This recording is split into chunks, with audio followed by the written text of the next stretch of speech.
Indonesia adalah center of origin dari padi, umbi-umbian, talas, pisang, belimbing, durian, rambutan, salak, mangga, kelapa, dan sebagainya. Semua ini dihasilkan dalam hutan asli Indonesia. Nah, kenapa perkayaan dari sumber alam ini, termasuk padi dan sebagainya, tidak kita kembangkan? Kenapa di Filipina hal itu dikembangkan? Kenapa kita mengimpor beras yang dianggap lebih baik dari beras Indonesia? Padahal kita punya sumber alam padi tadi yang aslinya center of origin-nya adalah Indonesia dan yang benih-benih aslinya masih terdapat di hutan-hutan tersebut. Jadi masalah itu kemudian yang juga penting adalah bagaimana pola pembangunan kita bukan berdasarkan import dari luar, nambah value added dari bahan import, memasukkan ahli-ahli luar untuk mengembangkan investasi dalam negeri, tetapi kenapa tidak kearifan penduduk, kepengetahuan dari penduduk yang memiliki nilai, memahami nilai tambah sumber alam hayati yang kaya di hutan kita, mengapa itu tidak dikembangkan sehingga kita menghasilkan produk dunia yang tidak ada taranya, tidak ada lawannya, dan kita menjadi monopolis. Kalau misalnya Korea Selatan terkenal dengan ginseng, Indonesia terkenal dengan apa? Kita juga harus bisa mengembangkan produk seperti Korea itu. Kenapa Korea bisa, kita tidak? Jadi kuncinya adalah pertama, kita mempunyai sumber alam hayati, biodiversity, di dalam hutan yang masih ada bisa diselamatkan pada 83 juta hektar, satu. Dua, kita punya kearifan dari suku-suku Kubu, Dayak, macam-macam yang ada memiliki kearifan itu. Tiga, yang kita perlukan sekarang adalah kemauan politik pemerintah bersama dengan para akademisi untuk menggali informasi itu, menaikkan nilai tambah dari sumber alam hayati hutan kita dengan produk-produk sini. Misalnya, eukaliptus terbukti bahan baku kayu putih bisa menjadi salah satu bahan yang mengurangi dampak dari, bukan obat ya, tapi dampak dari COVID. Berapa banyak potensi obat-obat yang ada di dalam hutan kita. Jadi, strategi pembangunan adalah bagaimana menaikkan nilai tambah sumber alam hayati value added untuk obat, untuk makanan, untuk buah-buahan, untuk ekspor, untuk employment, dengan memanfaatkan wisdom dari kearifan penduduk lokal kita, dengan kombinasi para ilmuwan yang ada, dengan bantuan pemerintah, sehingga hutan menjadi sumber nilai tambah dari pembangunan kita yang bersifat sustainable, berlanjut. Maka kita gunakan hutan ini sebagai contoh pembangunan berkelanjutan dengan menaikkan value added dan menjadikan enrichment approach, perkayaan hutan sebagai pola pembangunan berkelanjutan. Terima kasih.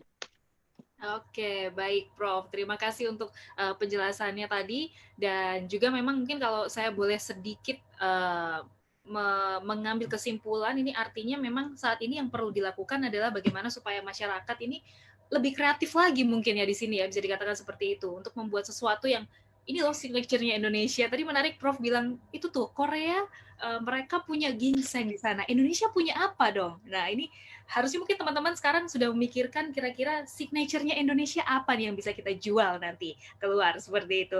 Terima kasih Prof Emil untuk keynote speaker-nya, dan kita akan lanjutkan ke acara selanjutnya. Selanjutnya saya ingin memanggil Pak Roni terlebih dahulu. Pak Roni mungkin bisa dijelaskan apakah sih sebenarnya inti dari gagasan memberikan ruang bagi praktik ekonomi pro konservasi, dan juga mungkin bisa diberikan contoh-contoh konkretnya tuh seperti apa sih sebenarnya, Pak? Oke, terima kasih Mbak Melisa. Sebenarnya begini loh, kata-kata memberikan ruang itu kan sebenarnya kata kunci untuk mendeteksi kebijakan pemerintah. Bahwa pemerintah itu sebenarnya belum banyak memberikan ruang terhadap kebijakan-kebijakan yang pro-sustainable. Jadi green policy itu belum terlalu terlihat secara strategik. Kebanyakan pemerintah mengeluarkan kebijakan itu sifatnya reaksioner. Saya ambil contoh ya. Ketika ekonomi Indonesia terutama mengalami defisit transaksi berjalan gara-gara impor BBM kita terlalu tinggi, lalu pemerintah bereaksi membuat B30, B40 sampai B100 yang asalnya dari sawit ya, dari CPO. Itu kan reaksi bahwa kita tidak pernah merumuskan kebijakan yang strategis yang ada political mandate-nya kepada parlemen, kepada pemerintah, itu nggak ada. Jadi yang dilakukan oleh Madani berkelanjutan itu kan kayak sebuah single fighter. Bahwa saya berjuang nih, Pak Emil Salim, Profesor Emil Salim, dia single fighter sendiri gitu loh. Bahwa platform ini, green platform ini belum terbentuk secara nasional. Nah, saya bicara tadi malam, kemarin ya di Amerika, berarti tadi malam di kita, bahwa parlemen itu mempas kebijakan kepada Donald Trump. Nama kebijakannya Great American Outdoor Act. Jadi dia mempropos 90 juta US dollar kepada Trump dari semua revenue oil and gas untuk konservasi air dan hutan. Jadi parlemen Amerika itu memang terbelah ya secara politik. Ada yang pro green, ada yang pro konvensional bisnis. Jadi parlemen Amerika mendahului Trump karena Trump sebelumnya berusaha untuk merewrite, menulis ulang kebijakan yang sudah ditelurkan oleh Nixon. Namanya NEPA, National Environment Policy Act. Itu kebijakan-kebijakan pro sustainability yang dirumuskan sejak zaman Nixon. Tapi karena keadaan ekonomi Amerika yang sedang seperti saat ini, Amerika membutuhkan remanufacturing. Dia membutuhkan kembali ke industri-industri lama, sehingga Donald Trump ingin melemahkan kebijakan-kebijakan pro sustainability sebelumnya. Nah, sebelum Donald Trump berhasil merumuskan itu, parlemen mempas tadi malam nama kebijakannya yang Great American Outdoor itu.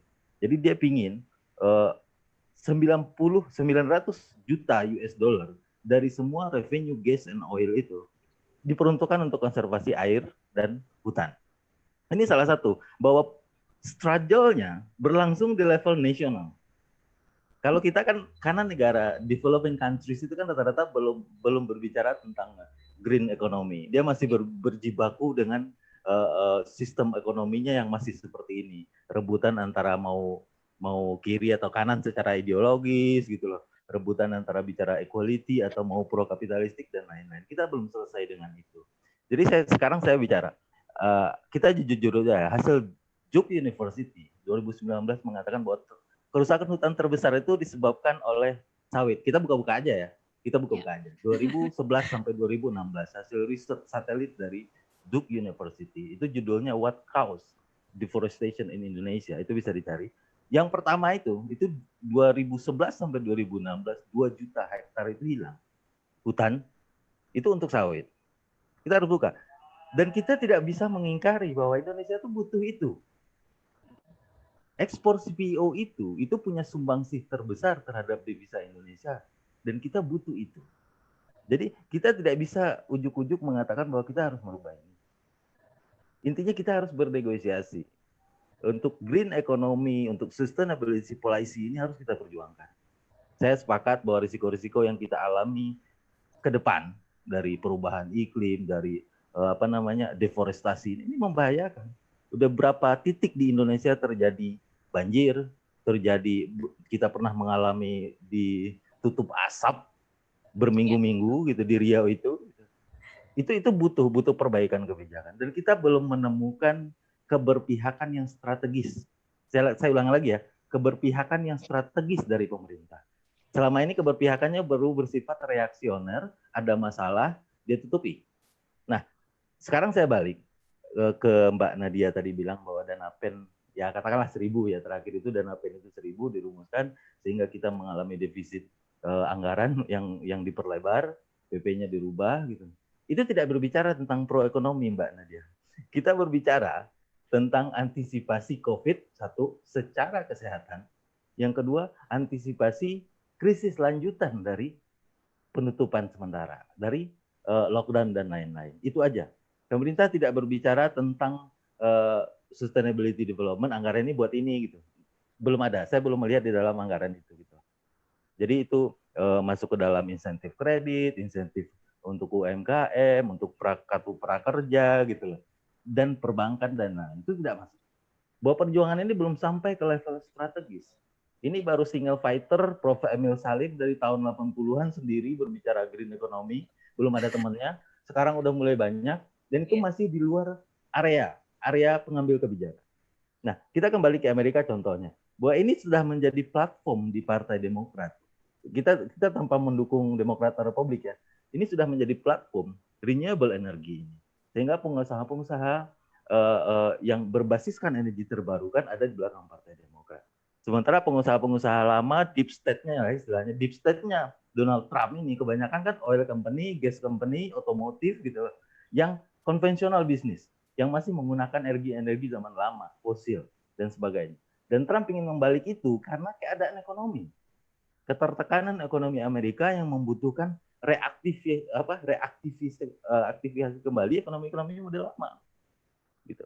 Di Cina pun seperti itu. Nah, kembali ke Indonesia kita tidak bisa mengingkari kontribusi dari CDO. Itu yang pertama. Berarti saya berbicara sawit.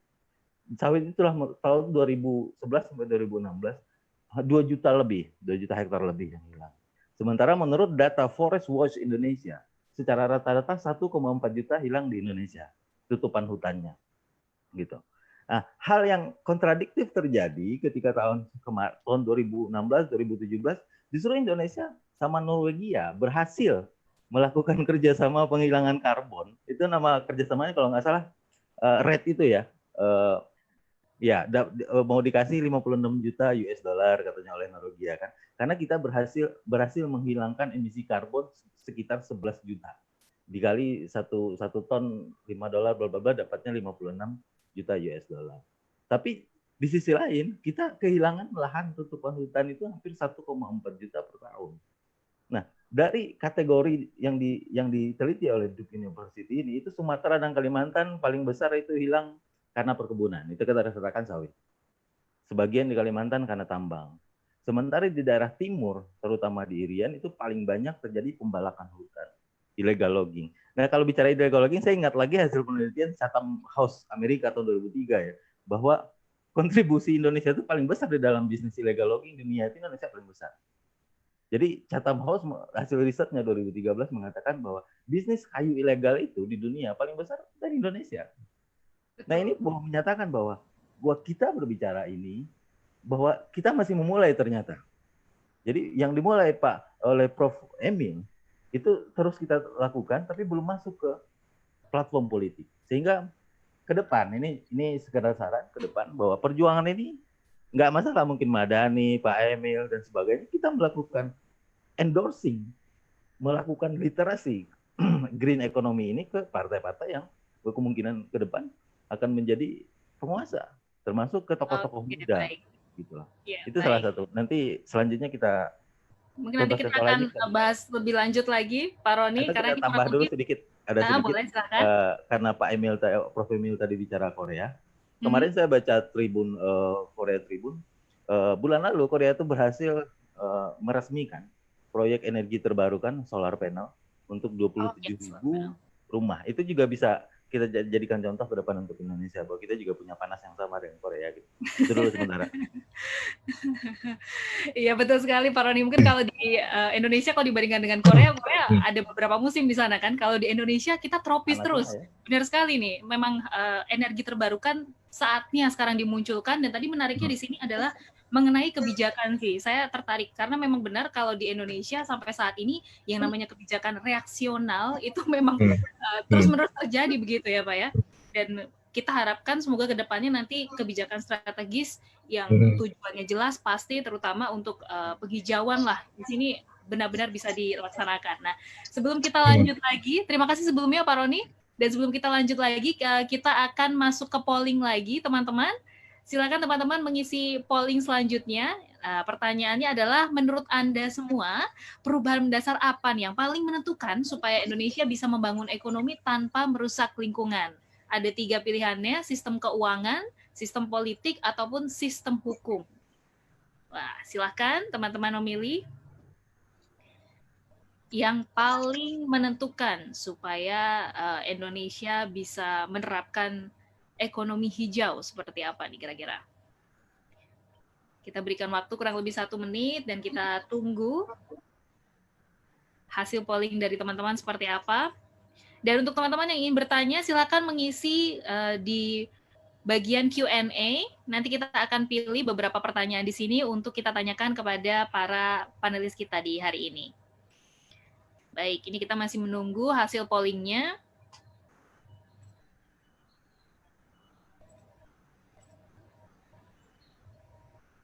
Oke, nampaknya hasil pollingnya sudah keluar. Nah, wah ini tipis-tipis ternyata hasilnya. Yang pertama adalah 50% memilih sistem politik yang harus dirubah di sini, perubahan tata kuasa. Dan yang kedua 49% ini memilih sistem hukum, peraturan dan juga penegakannya, tipis hanya selisih 1% saja di sini. Dan sisanya ada 25% yang memilih sistem keuangan yang dirubah. Oke, menarik sekali ini. Memang menyambung tadi dari obrolan dengan Pak Roni ya, memang yang namanya kebijakan, hukum, ini